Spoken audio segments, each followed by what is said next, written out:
Welcome back, everybody.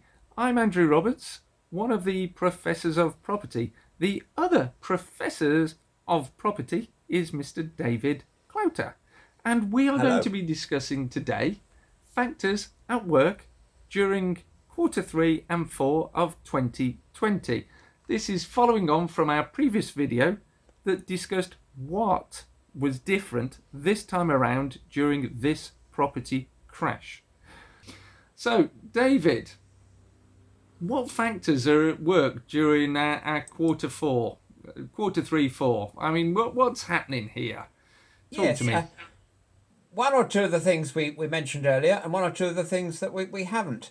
So the end of furlough, which we were talking about, the employers have now had a long time to look at every single employee, and I know some employers who've been doing this, even in smaller firms, and you can bet your bottom dollar that on March 24th or whatever was the day after the introduction of lockdown, firms will have been instructing their managers to look at what every single employee does, and anybody they'll be combining roles. I mean, I heard of a case the other day in the services sector where somebody who was on 60K has now got to do the job of somebody else's job as well, and they're going to be on 25, and it's on a take it or leave it basis because there are very few customers. So things in that sense are heading towards less consumer money in the economy, either because people's salaries have been lopped or because their jobs have ceased to exist. And remember that the government will have to get back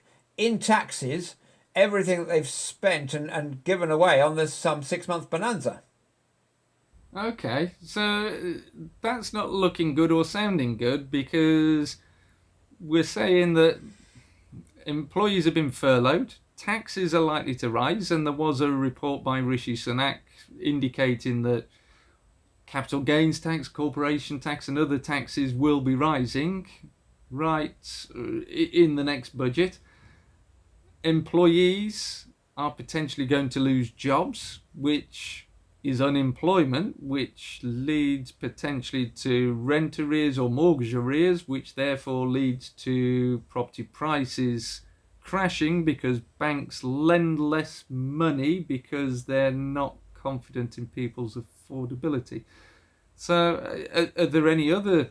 I mean, come on, surely it can't just be down to that. I mean, what about these bounce back loans? I mean, I did a series of videos on bounce back loans. I'll drop some links below on the bounce back loan videos. I mean, what's happening there, David?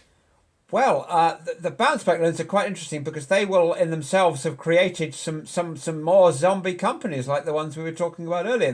There will be some companies as the bounce back loans are repayable, which still don't have as many customers as they normally would have. But which have this extra expense on top of their other ones. And companies haven't been using, on the whole, the bounce back loans to invest in infrastructure or anything like that. They haven't, property companies haven't been allowed to use them as deposits or any such. So these have just been used to cover the day-to-day expenses of these companies and just to keep them afloat. So when that support ends, and the government may look at these bounce back loans and say, you know what, keep them. And then underwrite the banks or whatever. They may have to do something like that if it looks like the repayment of them is going to cause undue hardship to businesses, because nobody wants stuff to fail. And another thing to point out here is that when the government is in deficit, who's in surplus? And I put it to you, that's we the people. So this rush to rebalance the books isn't necessarily that the people who put money into the economy are the entrepreneurs and this kind of thing, and the government just kind of basically spends it. Okay, now I'll go with that.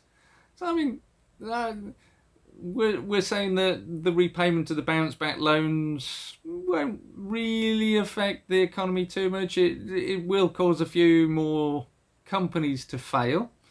I mean, COVID-19, coronavirus, do you think that's likely to crop up again in quarter 3, 4? At the moment, we're all stood outside diligently queuing to get in a supermarket and buy our groceries or the corner shop. It's coming up to autumn and winter. Are you going to stand outside in the snow, the rain, and the wind, waiting Um, to go and buy your pound of grapes?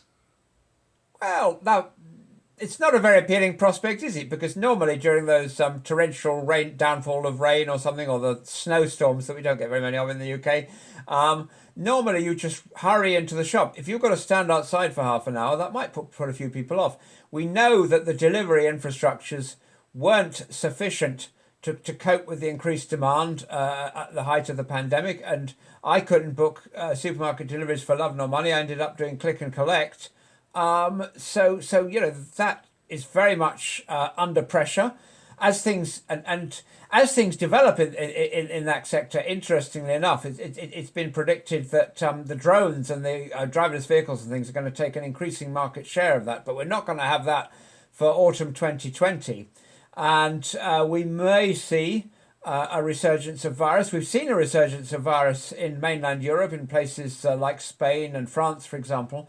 We haven't seen a spike in severe cases, though, in the way that we did in the spring, and there are a number of factors that may kind of serve to explain that. So, if we do get a few more cases in the winter, if it doesn't cause a massive spike in severe cases, that might not have the same effect on the economy that we saw in the spring. But it's a very difficult one to call because there are many complicated factors that work here. Well, if not COVID, something else. But Yeah. moving on, moving on. Um, we've also got quarter three, four. We're working on our final cliff edge moments for Brexit. Is that going to play an impact? We're going to say a few things here. We're going to see a lot of lower paid workers going back home. Not because they have to, because if they would probably have the right to apply to stay here, but they're just going to say, you know what, we don't feel welcome, we're going home. And I know a lot of people have already gone. It's going to be very difficult to replace these guys from the homegrown labour pool. So that will be a problem. That could impact the supply chains for essential goods.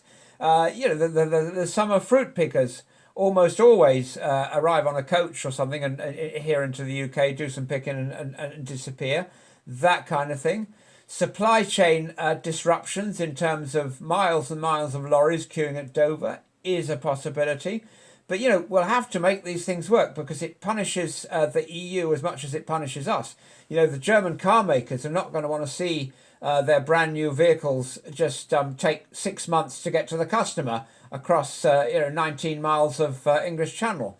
So I think there will be lobbying on both sides of the divide for the politicians to get something sorted and to do something practical. Yeah. Well, an interesting one. I mean, if people do leave the UK, David, and return to countries that they were formerly from, with what Rishi Sunak has announced, which is the Kickstarter program for under 25s, where the government will pay the first 6 months of their wages, that surely isn't a bad thing, because that removing labour from the labour market and replacing it with our own internal labour that's working, therefore surely reduces the unemployment, which if the unemployment comes down, property prices can't crash. I mean, where do you think that will lead, David? Well, it's an interesting one, but let's remember that those youngsters are not traditionally home buyers. They're still living at home with mum and dad. So it is, and that maybe mum and dad will need to buy a bigger house or something. Maybe it will delay mum and dad from doing the traditional downsizing when the kids fly the nest. But these are not people who would normally be home buyers. If there's some mobility involved, then it could increase the prospects for rental. But I don't know about you. If I was a youngster nowadays, I'm not sure whether I would be rushing to live in some kind of co-living space or alternatively to live in an HMO because of this transmissible virus, which is We're going to start to see vaccines come out, and over the next 12 months, we're going to see very effective ones and programs of mass vaccination. But in the meantime, also, maybe there's a slight hit that we're going to take on account of people's fears because of that. Thank you for joining us in this video discussing the factors affecting us in the property market price crash during Q3 and 4 of 2020. In our next video, we will talk about what a normal crash looks like and how this one is different. So if you're not already a subscriber, please hit that subscribe button and share this video with your friends. Also, it's a big thank you from me, Andrew Roberts. And it's goodbye from me, David Clouter.